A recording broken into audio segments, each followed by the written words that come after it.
आबादी 1,40,000 है, अर्थात लगभग 1 लाख लोगों को अनाज मिलता है।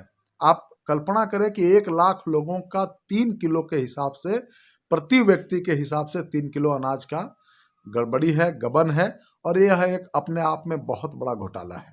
डीएसओ से भी बात किया है। यह स्पष्ट होता है कि कहीं ना कहीं पदाधिकारियों के ये में ट्यूनिंग में गड़बड़ी है।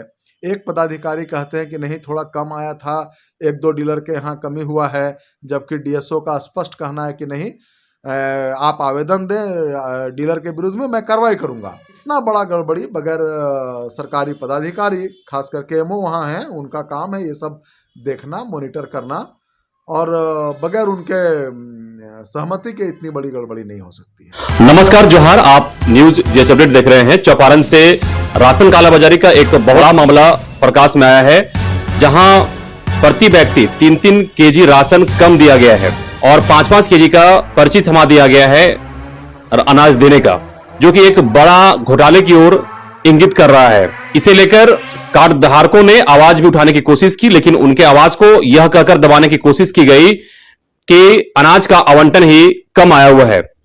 लेकिन धीरे धीरे उनकी आवाज अब आग की तरह सुलगती नजर आ रही है। इसे लेकर भाजपा के जिला महामंत्री सुनील साहू ने आवाज उठाने की कोशिश की है और उनके हक और न्याय की आवाज के लिए उन्होंने मुख्यमंत्री हेमंत सोरेन, खाद्य मंत्री रामेश्वर उरांव जी से, साथ ही डीसी हजारीबाग आदित्य कुमार आनंद सहित कई बड़े नेताओं से उन्होंने ट्वीट कर ज्ञान में देने का प्रयास किया है और उनसे कालाबाजारी में संलिप्त लोगों पर कार्रवाई करने की मांग की है। साथ ही उन गरीबों का जो राशन डकार गए हैं, उन्हें पुनः उनके राशन दिलवाने की मांग की है। अभी एक बहुत गंभीर आरोप लगाया गया है खाद्य आपूर्ति पदाधिकारी पर। आखिर क्या मामला है?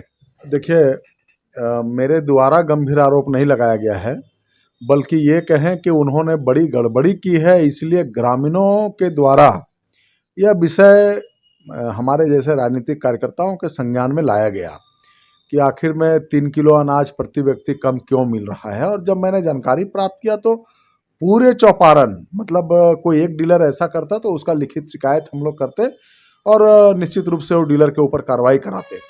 लेकिन जब पूरा चौपारण के 130 डीलर के द्वारा यह किया गया, इसका मतलब है कि इसमें वहां के स्थानीय पदाधिकारी, मार्केटिंग अफसर के सहयोग से, मिली भगत से और अन्य पदाधिकारियों के मिली भगत से ही यह संभव हुआ होगा। अन्यथा किसी डीलर में इतनी हिम्मत और मजाल नहीं है कि वो गरीबों का अनाज ढकार सके। किस मंथ में राशन कम मिला है गरीबों को? अभी तत्काल में राशन का वितरण हुआ है सितंबर महीने का और अक्टूबर महीने का, तो इसी में इन लोगों को एक अवसर मिला है जिसमें इन लोगों ने भारी गड़बड़ी की है। और जैसा कि आप भी जानते हैं कि 86% लोगों को आज अनाज मिलता है, तो उस दृष्टिकोण से चौपारण की आबादी 1,40,000 है, अर्थात लगभग 1 लाख लोगों को अनाज मिलता है। आप कल्पना करें कि 1 लाख लोगों का 3 किलो के हिसाब से, प्रति व्यक्ति के हिसाब से 3 किलो अनाज का गड़बड़ी है, गबन है, और यह एक अपने आप में बहुत बड़ा घोटाला है। क्या इस संबंध में आपके द्वारा किन्हीं अधिकारी के द्वारा बातचीत की गई है, जानकारी ली गई है? सिलसिलेवार, क्रमवार सबसे पहले मैंने एमओ से बात किया। एमओ ने कहा कि नहीं, अनाज कम आया है, 1-2 जगह ऐसी गड़बड़ी है जहां कम आया है। मतलब वो ऐसा बोल रहे थे, जहां कम आया है वहां मैनेज करेंगे। मतलब वो ऐसा कर रहे थे जैसे वो मैनेज करना चाहते हैं कि किसी तरह यह बात की लिपापोती हो जाए। साथ ही मैंने डीएसओ से भी बात किया है। अरविंद जी से मेरी बात हुई है परसों उनसे। उन्होंने कहा कि नहीं, अनाज की कोई कमी नहीं है और ऐसा नहीं है गड़बड़ी। आप आवेदन दें कि कोई डीलर यदि गड़बड़ी किया है तो आप आवेदन दें, आवेदन देंगे तो मैं उस डीलर को निलंबित करूंगा, उसके ऊपर कार्रवाई करूंगा। इससे यह स्पष्ट होता है कि कहीं ना कहीं पदाधिकारियों के ये में ट्यूनिंग में गड़बड़ी है। एक पदाधिकारी कहते हैं कि नहीं, थोड़ा कम आया था, 1-2 डीलर के यहाँ कमी हुआ है, जबकि डीएसओ का स्पष्ट कहना है कि नहीं, आप आवेदन दें डीलर के विरुद्ध में, मैं कार्रवाई करूंगा। तो मैंने डीएसओ साहब के कहा कि सर, 1 डीलर, 2 डीलर, 5 डीलर ऐसा करते तो ग्रामीणों के द्वारा हम लोग लिखित पिटीशन दिवाते। यहाँ तो आलम यह है कि पूरे चौपारण का, मतलब सभी डीलरों ने साथ मिलकर ऐसा किया है और बगैर इतना बड़ा गड़बड़ी, बगैर सरकारी पदाधिकारी, खास करके एमओ वहाँ हैं, उनका काम है ये सब देखना, मॉनिटर करना, और बगैर उनके सहमति के इतनी बड़ी गड़बड़ी नहीं हो सकती है। इस तरह के मामले चौपारण के अलावा भी किसी और ब्लॉक से आपके संज्ञान में आया हुआ है? जब मैंने इस तरह के मामले को लेकर चर्चा करना आरंभ किया और कुछ मित्रों से मैंने संपर्क साधा, कुछ मित्रों ने भी मुझसे संपर्क साधा, तो बरही में भी कुछ जगहों से ऐसी शिकायत मुझे मिली है। और हमको लगता है कि इस मामले की यदि गहनता से जांच होगी तो ये बड़े पैमाने पर अन्य प्रखंडों में भी अनियमितता बरती गई है।